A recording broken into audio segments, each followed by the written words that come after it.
Una noche común en París, agosto de 1997. El asfalto húmedo refleja las luces de la ciudad que nunca duerme.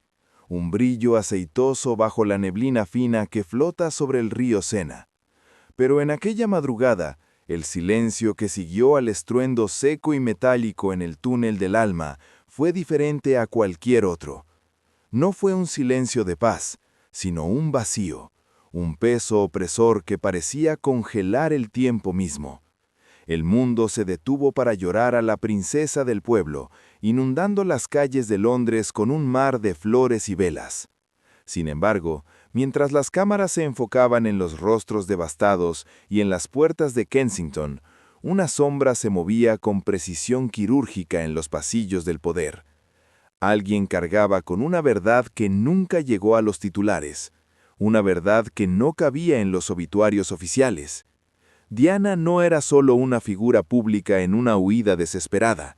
Ella era la guardiana de un secreto que, de revelarse, podría fragmentar la estructura de la monarquía más poderosa y antigua del planeta.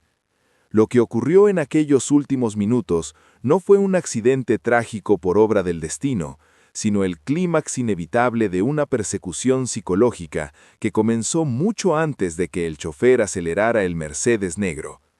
Imagínate ahora, por un instante, en su lugar. Intenta sentir el peso del satén y las joyas que, para el mundo, eran símbolos de un cuento de hadas, pero para ti eran cadenas. Vives bajo la mirada constante de miles de millones de personas, un microscopio global que nunca se apaga, pero al mismo tiempo te sientes la persona más solitaria del mundo. Imagina descubrir algo que cambia por completo la historia de tu familia, un secreto tan denso que no debería ser dicho ni siquiera en pensamiento. ¿Confiarías en las personas a tu alrededor, en aquellos que juraron protegerte, o verías en cada sombra a un enemigo potencial? Si estuvieras cargando con un peso capaz de derribar imperios, ¿qué tan lejos irías para protegerte a ti misma y sobre todo a tus hijos? Esa es la pregunta que resuena en los pasillos vacíos de los palacios hasta hoy, un susurro que el viento lleva entre los tapices antiguos. La respuesta está escondida en una serie de eventos que la historia oficial intentó, con una eficiencia aterradora, borrar de todos los registros. La narrativa que nos vendieron habla de paparazzis implacables y de un conductor ebrio. Es una explicación conveniente, lineal y fácil de digerir por un público cansado. Pero la realidad es mucho más densa, viscosa e incómoda. Meses antes de aquella fatídica noche, Diana comenzó a notar pequeñas, pero perturbadoras, discrepancias en su rutina. Eran detalles que nadie más percibía. Llamadas telefónicas que terminaban en un clic seco y silencio en cuanto ella atendía. Correspondencia que llegaba con el sello sutilmente violado, dejando un rastro de duda en el aire. Y lo más inquietante, la sensación constante de ser observada, incluso en los momentos de mayor intimidad. Su aislamiento no fue una elección espontánea, fue una arquitectura meticulosa, diseñada por manos invisibles que sabían exactamente dónde presionar. Ella no estaba solo siendo vigilada, estaba siendo cercada emocionalmente, como una presa que es llevada lentamente hacia el centro de una red. Dicen que el miedo es un maestro silencioso, pero para Diana se convirtió en un compañero ruidoso. Ella decidió enfrentarlo de la única manera que conocía, documentando. Comenzó a grabar sus pensamientos más sombríos en cintas de cassette, fragmentos de conversaciones escuchadas tras puertas pesadas y observaciones que pintaban un escenario de conspiración interna de proporciones asombrosas. Había un nombre, mencionado solo en susurros, de alguien dentro del sistema que coordinaba lo que ella llamaba, en sus notas más privadas, la gran limpieza. No se trataba de una eliminación física inmediata. Eso sería demasiado obvio, demasiado vulgar para una institución tan refinada. Se trataba de una destrucción de reputación y de cordura, una erosión tan profunda que cuando el fin inevitable llegara, nadie se atrevería a cuestionar la versión oficial de los hechos. El drama humano detrás de la corona revela que cuanto más alto se llega en la jerarquía del mundo, más enrarecido, gélido y peligroso se vuelve el aire. El aislamiento de Diana en sus últimos meses de vida fue absoluto, casi cinematográfico en su crueldad. Amigos de toda la vida, personas que frecuentaban su círculo íntimo desde hacía décadas, simplemente se alejaron sin una sola explicación plausible. Invitaciones a cenas fueron canceladas a último minuto, los teléfonos dejaron de sonar. Se vio atrapada en un juego de espejos donde la verdad se deformaba con cada movimiento que intentaba hacer para liberarse. La tensión en su apartamento de Kensington era tan espesa que podía ser sentida por cualquiera que entrara. Pasaba horas revisando los enchufes en busca de micrófonos ocultos y evitaba hablar cerca de las ventanas, temiendo la tecnología de escucha a larga distancia. Lo que ella sabía era tan peligroso que la convirtió en una prisionera voluntaria de su propio privilegio. Cada lujo que la rodeaba parecía ahora una herramienta de monitoreo. Quiero hacer una pausa ahora y agradecerte sinceramente a ti que estás aquí conmigo, siguiendo cada detalle de esta narrativa y buscando entender lo que realmente sucede detrás de las cortinas de la historia oficial. Tu presencia y tu búsqueda de la verdad son lo que mantiene viva la memoria de aquellos que el sistema intentó silenciar para siempre.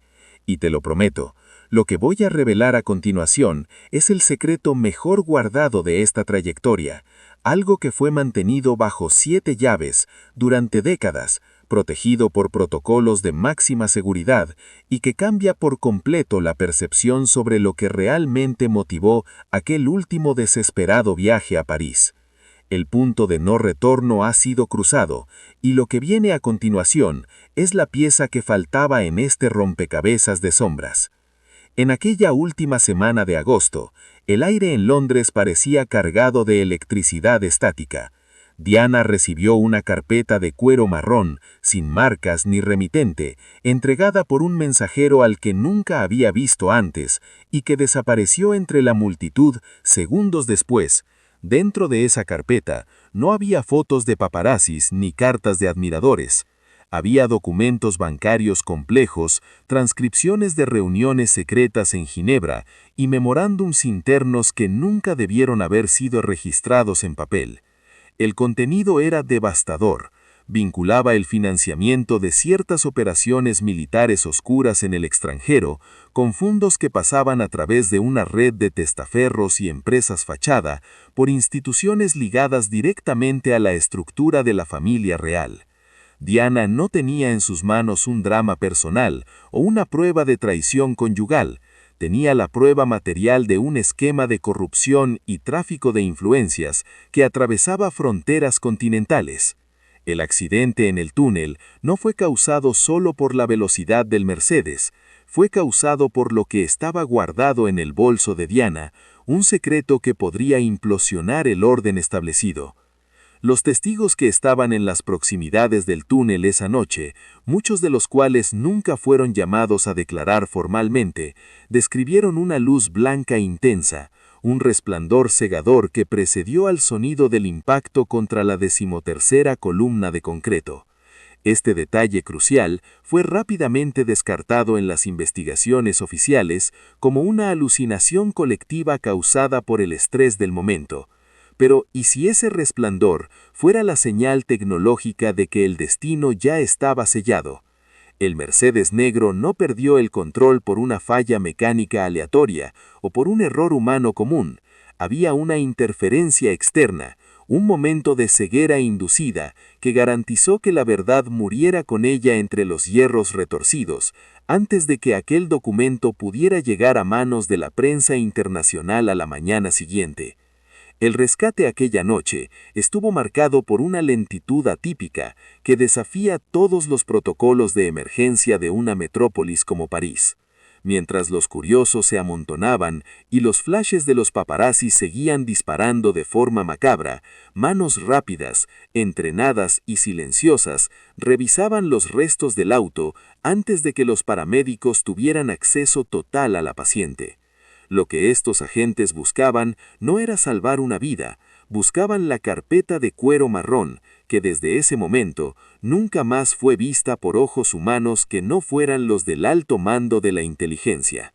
El silencio que siguió en los pasillos blancos y fríos del hospital de la Pitié-Salison fue el último acto de una obra escrita por guionistas que no admiten improvisaciones ni finales abiertos. Diana se fue, y con ella, la prueba física que podría haber cambiado el curso de la geopolítica europea y sacudido los cimientos de instituciones centenarias. Lo que nos queda décadas después son las preguntas que se niegan a callar. ¿Por qué el auto fue llevado para su destrucción total tan rápidamente, impidiendo peritajes independientes más detallados? ¿Por qué las cámaras de seguridad del túnel, que funcionaban minutos antes del accidente, sufrieron una falla técnica inexplicable justo en ese minuto?